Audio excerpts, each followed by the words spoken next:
Just a short message for you guys before you start watching the video.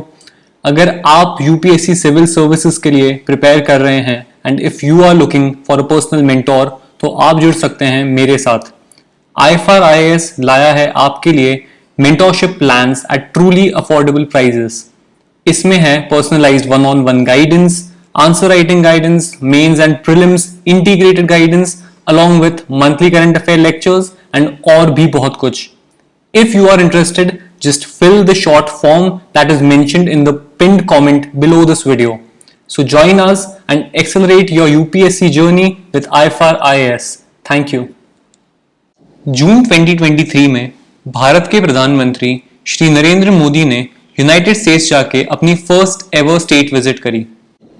इस 3 दिन के दौरे में जहां एक तरफ इंडिया यूएस रिलेशंस को एक मच नीडेड बूस्ट मिला, वहीं दूसरी ओर इन दोनों कंट्रीज के बीच के रिलेशंस में एक अंडररेटेड एस्पेक्ट को भी स्टिमुलस मिला, and that is the aspect of space cooperation. PM Modi की इस विजिट पे इंडिया ने साइन किए the Artemis accords. Artemis accords क्या है ये समझने से पहले हम देखते हैं पीएम मोदी ने इन अकॉर्ड्स को साइन करते वक्त क्या कहा. पीएम मोदी ने आर्टेमिस अकॉर्ड साइन करते हुए कहा, and I quote, "When it comes to the ties between India and America, sky is not the limit." Unquote. PM Modi का ये स्टेटमेंट दर्शाता है the growing convergence and the growing synergies between the two countries. अब इस video में हम जानेंगे what are the Artemis Accords, what are the commitments and obligations under the Artemis Accords which a country has to follow, what has been the history of India-US space cooperation, how will joining the Artemis Accords help India, what are the issues in space cooperation that India faces with the United States, and what is the way forward. First, what are the Artemis Accords? Artemis Accords एक US-led initiative है which seeks to guide civilian space exploration cooperation among nations for peaceful purposes. इसका मतलब है कि space का use only for civilian purposes and for civilian good किया जाए, ना कि स्पेस मिलिटराइजेशन के लिए. It basically seeks to create a rules based global order for space governance. It seeks to also create rules that will govern the use of celestial bodies like Moon, Mars in particular, या फिर asteroids, comets, etc. and space in general. Artemis accords की खास बात यह है कि एक non binding agreement है जहां पे there are no financial commitments for any signatory countries. Coming to the question, which countries are the signatories of the Artemis Accords. तो आप यहां पे मैप में देख सकते हो Canada, US, Brazil, Australia, India, बहुत सारी countries, Saudi Arabia and a lot of European countries are a part of it. October 13, 2020 को आर्टेमिस अकॉर्ड्स साइन किए गए. इसमें फाउंडर नेशंस 8 थे, which are Australia, Canada, Italy, Japan, Luxembourg, UAE, UK and the United States. As you can see, all these countries are the traditional allies of the United States. This list was further expanded with time, and right now there are 27 countries, 27 signatories to the Artemis Accords. It includes countries like Rwanda, Nigeria, Brazil, Saudi Arabia and now India as well. Maximum जो countries है वो Europe से है, that is 10 countries. एक और खास बात जो इस ट्रीटी की है कि that it is based on the outer space treaty of 1967. As you might be aware, outer space treaty एक बाइंडिंग इंटरनेशनल ट्रीटी है जो ऑब्लाइज करती है उसके सिग्नेटरीज को to use outer space only for peaceful purposes. ठीक है, सिर्फ पीसफुल पर्पसेस के लिए आप यूज कर सकते हो. What are the commitments under Artemis Accords? First, it seeks to conduct space activities for peaceful purposes in accordance with international law. इसका मतलब कोई भी country space activities space militarisation के लिए नहीं यूज करेगी. It will only be used for peaceful purposes for the benefit of mankind in general. Second point है that signatories are committed to share the common exploration infrastructure and national space policies transparently with one another on a good faith basis. तो जो भी common exploration infrastructure है, for example fuel storage है, उसके delivery systems है, communication systems है, जो भी चीजें हैं उनको कंट्रीज एक दूसरे के साथ कोऑपरेट करते हुए यूज करेंगी। नेशनल स्पेस पॉलिसीज जो डिजाइन करी जाएंगी उनको भी ट्रांसपेरेंटली शेयर किया जाएगा। Third point is sharing of scientific data in an open and transparent manner. जो भी साइंटिफिक डेटा रिसर्च से या फिर मिशन से जनरेट होगा उसको एक दूसरे के साथ ओपन एंड ट्रांसपेरेंट मैनर में शेयर किया जाएगा। इसमें प्राइवेट सेक्टर जो है इससे एग्जेम्प्टेड है, अनलेस जो प्राइवेट सेक्टर है वो एक सिग्नेटरी कंट्री के लिए काम कर रहा है। For example, if SpaceX जो एलॉन मस्क की कंपनी है, if they are doing a mission then they don't have to share the data openly unless and until वो यूएस गवर्नमेंट के साथ उस प्रोजेक्ट पे काम कर रहे हैं। I hope that is clear. Last, there is also a point preserve outer space heritage. इसका मतलब कोई भी हिस्टोरिक ह्यूमन या रोबोटिक लैंडिंग साइट है या कोई आर्टिफैक्ट्स है या फिर कोई भी एविडेंस है of any activity on celestial bodies, उसे सारी कंट्रीज म्यूचुअली मिलकर प्रिजर्व करेंगी। एक और पॉइंट है ऑर्बिटल डेब्री का। ऑर्बिटल डेब्री के इशू को भी एड्रेस करते हुए एक प्रोविजन रखा गया है for the sustainable use of space resources.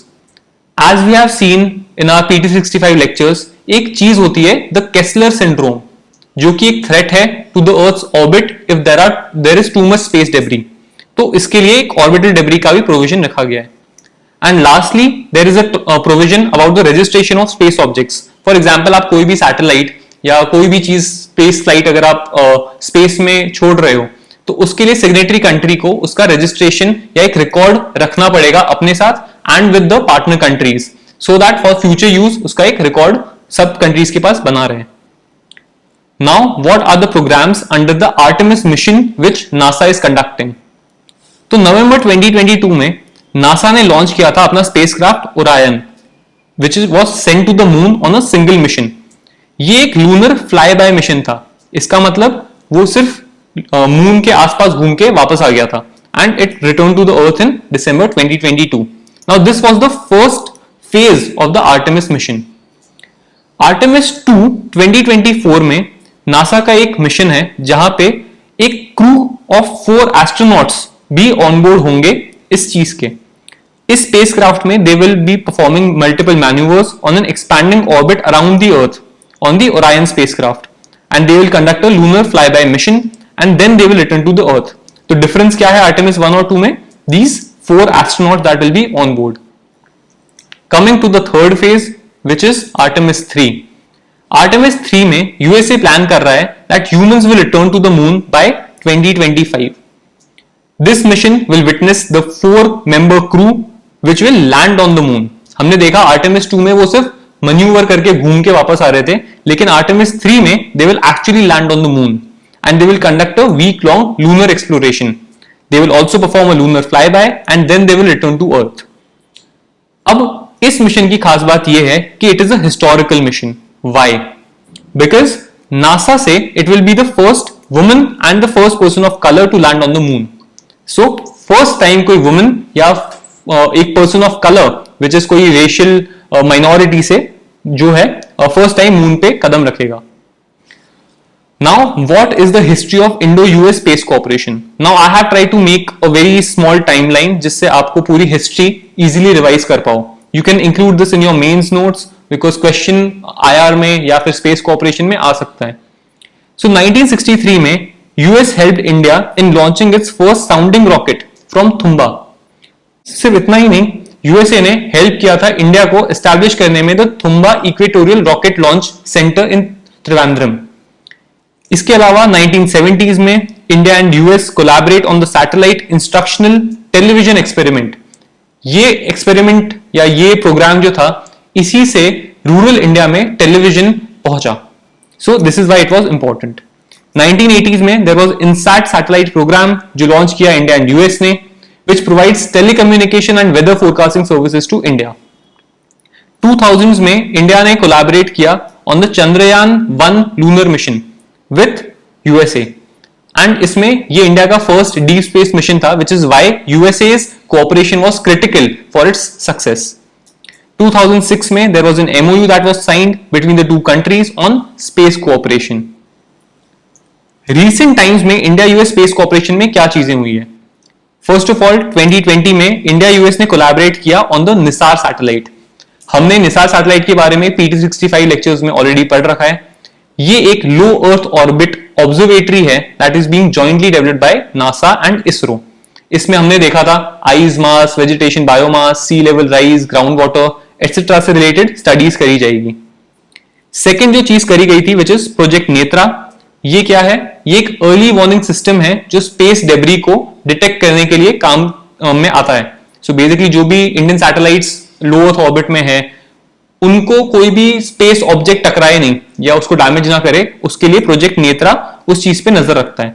So it is a dedicated control centre for space situational awareness. इसी को स्पेस सिचुएशनल अवेयरनेस कहा जाता है।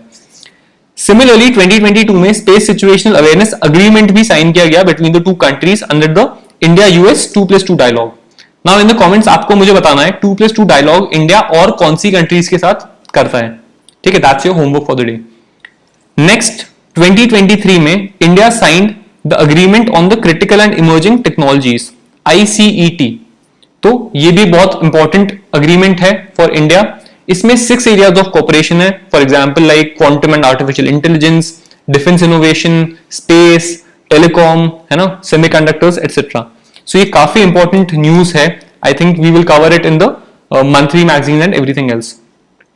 अप्रैल 2023 में US India space technology industry workshop on export controls करी गई, जहां पे जो भी एक्सपोर्ट रिस्ट्रिक्शंस थे या इंपोर्ट रिस्ट्रिक्शंस थे उनको कम करने की बात कही गई and that is the agreement that they have signed. Now coming to the big question, how will this help India? तो सबसे ज्यादा बेनिफिट होगा to India's space industry. India is the 6th largest player in the industry internationally which holds 3.6% of the world's space tech companies. So this is the big thing. 3.6% of all the companies are in India when it comes to space tech. But this pales in comparison to US का share, which is 56.4% of all the companies in the space tech ecosystem. So you can see there is a big gap in both the countries. But this also shows that there is a huge potential in the space partnership between the two countries. Globally 103 billion dollars का expenditure किया जाता है for space programmes. उसमें US government अकेले ही 62 billion dollars spend करती है, which means it spends more than half of the total expenditure. यहां पे हम देख सकते हैं ग्लोबल स्पेस इकोनॉमी है। 2020 में 447 बिलियन डॉलर्स की इकोनॉमी थी। बाय 2035 इट इज एस्टिमेटेड कि ये फिगर 800 मिलियन डॉलर्स तक पहुंच सकता है। 2047 तक it could reach 1.5 trillion dollars, and that is why this is such an exciting industry. India Space Policy 2022 में अनवील करी गई थी, जहां पे size of Indian space economy को बताया गया था $5 billion. Right now, India's contribution to the global space industry, as we saw, it is 3%, but it is estimated कि by 2030 ये 10% हो सकता है. That shows a CAGR of 48%. Percentage of GDP, abhi contribution is 0.19%. As you can see, it is just 0.19%. But it has slipped from 0.26% in 2011-2012. India space industry का valuation $7 billion पे किया गया in 2019 and it is estimated कि ये $50 billion हो जाएगा by 2024.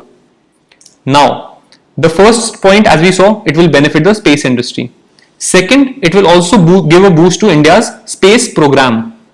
India ने launch किया है Chandrayaan 3. It is planning to launch Chandrayaan 3 and Gaganyaan. India's 2 pivotal space missions. इनको भी बहुत बूस्ट मिलेगा with this partnership. With India signing the Artemis Accords, it will be part of the US's attempt to land humans on the moon by 2025. NASA Indian astronauts को, जो इसरो के astronauts हैं, उनको training provide करेगी with the goal of launching a joint effort of the to the International Space Station in 2024. तो as you might be aware, India भी अपना space station launch करने की बात सोच रहा है. India is also sending Gaganyaan which is a manned space programme, पर उसकी ट्रेनिंग के लिए हमने हमारे एस्ट्रोनॉट्स को भेजा था रशिया में, इफ यू रिमेंबर करेक्टली, है ना. रशिया में हमने हमारे एस्ट्रोनॉट्स को भेजा था for training. But right now India will also send its astronauts for advance training to USA. Now ISRO is also likely to collaborate on further Artemis missions, including the Lunar Gateway. ये एक mission का सब programme है. Mars landing and एक permanent lunar base के लिए भी ISRO and NASA will work together. So this is a big achievement. Now, another thing which is it will also give a boost to India's private sector. India में there are 368 private space firms. This is very high compared to China, which has only 288, France which has only 269, and Spain which has 206. So you can see India का जो private sector है, it has shown so much potential for the space sector. Now यहाँ पे भी आपको दिखेगा 2019 में there were only 11 startups. There are now 47 startups in 2021. So this shows the huge growth in the space sector for the private sector. Second, it has made a name for itself. जो हमारा private sector है space में, it has made a name for itself by the successful launch of about 342 foreign satellites from over 34 countries. तो आप देख रहे होंगे हमारे जो budding startups है, जैसे हमने फ्रांस के साथ मिलके भी एक माइक्रो सैटेलाइट का मिशन लॉन्च किया था. So India is already making headways into this sector. जो सबसे बड़ा यूएसपी है हमारे स्पेस सेक्टर के प्राइवेट सेक्टर का, which is the cost effectiveness. बहुत ही सस्ते में बहुत ही सिंपल मिशंस किए जाते हैं and it takes no time, बहुत जल्दी एंड कॉस्ट इफेक्टिव वे में इसको किया जाता है, which is why India space sector is booming right now. Recent initiatives भी गवर्नमेंट ने लिए हैं, like the launching establishment of in space and NSIL. इसके बारे में हमने ऑलरेडी हमारे PT365 लेक्चर्स में कवर किया हुआ है. So read about these initiatives, क्या इनके फीचर्स है. बट ये भी एक these initiatives are further liberalise space industry. Next, how will it help India? तो import of critical technologies. It will lead to the easing of restrictions, especially restrictions on the electronics in space domain. As we saw, ICET इस नाम का जो critical and emerging technologies पे हमने agreement sign किया, तो इनका जब इंपोर्ट ईज हो जाएगा, जब इस पे रिस्ट्रिक्शन हट जाएंगे, तब हम लोगों के पास इजीली जो भी इलेक्ट्रॉनिक्स चाहिए या फिर जो भी सेमीकंडक्टर्स चाहिए फॉर आवर स्पेस प्रोग्राम्स, वो इजीली टेक्नोलॉजी अवेलेबल हो जाएगी. It will also lead to technology transfer that will help Indian companies develop and innovate for both Indian and US markets. It will also lead to common standards for long-term engagements in space flight programs. तो common standards होंगे तो हम एक दूसरे से हमारी जो technology है वो easily transfer कर पाएंगे. Now, what are the issues and the concerns that are there in the India-US space cooperation relationships? So there are many structural issues that limit the potential of India-US space cooperation. The first is mismatch in the national interests and objectives.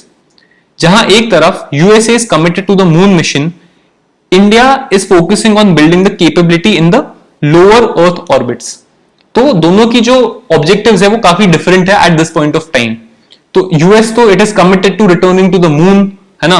This time वो लोग बहुत ज्यादा लंबे time के लिए moon पे रहना चाहते हैं, जबकि इंडिया के लिए ज्यादा क्रूशियल है अंडर अर्थ ऑर्बिट्स पे जो भी लो अर्थ ऑर्बिट्स में सैटेलाइट्स है उसको लॉन्च करना. ठीक है, right now ISRO is undertaking less than 10 launches every year, which is very low. India's focus should be on telecommunication, remote sensing satellites, economic development and national security पे, जबकि US जो है वो मून लैंडिंग पे ज्यादा फोकस कर रहा है. So this is one mismatch in our objectives and national interests. Second जो प्रॉब्लम है which is asymmetry in size. ये दूसरा स्ट्रक्चरल फैक्टर है जो इंडिया एंड यूएस की जो रिलेशनशिप है उसको हिंडर कर रहा है. USA has the highest number of registered satellites in space and a range of launch vehicles. For example आप देखोगे यूएस का जो स्पेस एक्स है, which is basically Elon Musk company, उसने 2022 में सिर्फ 2022 में ही 61 लॉन्चेस किए थे, which is higher than the number of launches undertaken by any other commercial entity और एनी कंट्री. तो सोचो वो कितने बड़े स्केल पे ऑपरेट कर रहे हैं. Compare to this, India has a total of 60 satellites in the orbit. For example वहां पे 60 लॉन्चेस एक साल में किए जा रहे हैं, जबकि इंडिया के टोटल सैटेलाइट्स ही 60 है in the orbit, and they cannot undertake double digit launches annually. So this is again another problem. Third जो problem है, which is diplomatic differences. With the rising tensions between US and China, there are concerns of space militarization. India का जो vision है वसुदेव कुटुंबकम का and its stance of peaceful use of global commons, this stands in clear contradiction to US's space militarization inclinations. तो as you can see, US China के बीच में जितनी भी tension हो रही है उससे बात करी जा रही है कि आगे जाके स्पेस को मिलिटराइज किया जाएगा by both of these countries. तो India should not be a part of this game. That is what lot of experts are suggesting. Eccentric diplomacy. आपने देखा होगा जो ट्रंप एडमिनिस्ट्रेशन थी, it was known for its eccentric decisions when it came to foreign policy. तो Trump administration के time पे उन लोगों ने मून अग्रीमेंट को डिसमिस कर दिया था and they derecognise space as a global commons. तो इंडिया तो रिकॉग्नाइज करती है कि ये जो भी चीजें हैं, फॉर एग्जाम्पल जो भी स्पेस है, it is a global common, but USA ने इसको डिक्लाइन कर दिया था मानने से कि space is a global common. This shows the rise of eccentric diplomacy. मतलब आप अगर कोई कंट्री पे ट्रस्ट ही नहीं कर सकते कि आज डिसीजन कुछ है कल कुछ और हो जाएगा, then how do you build a relationship? So again there are diplomatic differences between the two countries. Now what is the way forward? तो फर्स्ट पॉइंट है strategic autonomy. This move of signing the Artemis Accords signals an overall space policy shift from away from Russia. तो अभी तक हम ज्यादातर जो space programmes करते थे वो रशिया के साथ मिलके करते थे, but now India is basically expanding its domain of strategic autonomy. It has enhanced India strategic autonomy credentials. Second, managing China's rise. ये जो कन्वर्जेंस हो रहा है between the two countries in the domain of space, it is very much needed, it is very much necessary to ensure China's efforts to militarize space जो है they are met with diplomacy as well as deterrence. मतलब soft power as well as hard power. Lastly, rule making position. India could emerge as a potential rule maker in the global space order अगर वो इस opportunity को wisely and अच्छे से use करता है. So again, India has a lot to benefit from this from signing the Artemis Accords. And we hope कि India is able to do that. Conclusion में आप लिख सकते हो कि PM Modi statement that sky is not the limit. This shows that the once estranged democracies have now became engaged democracies. मतलब ये जो दो कंट्रीज एस्ट्रेंज थी, मतलब अलग थी एक दूसरे से बहुत ज्यादा, there were lot of friction and differences between them, they have now become engaged democracies. They are engaging in so much. In this regard, space could fill the vacuum, enabling further strengthening of India-US ties. This could be a good conclusion for your answer. So I hope this video has helped you understand how to write answers, how to basically understand कि पूरा जो Artemis Accords है, why it is important, and there could be a question in mains regarding the space cooperation between the two countries. So I hope you have understood the topic well. If you have any questions, you can write it in the comments below, and I'll try to answer them. Thank you. So I hope you liked the video. If you want to follow us for more such content, you can follow us on Telegram, Instagram, YouTube and Twitter. Here are the links for it. If you like the video, please like, share and subscribe to our channel. Thank you.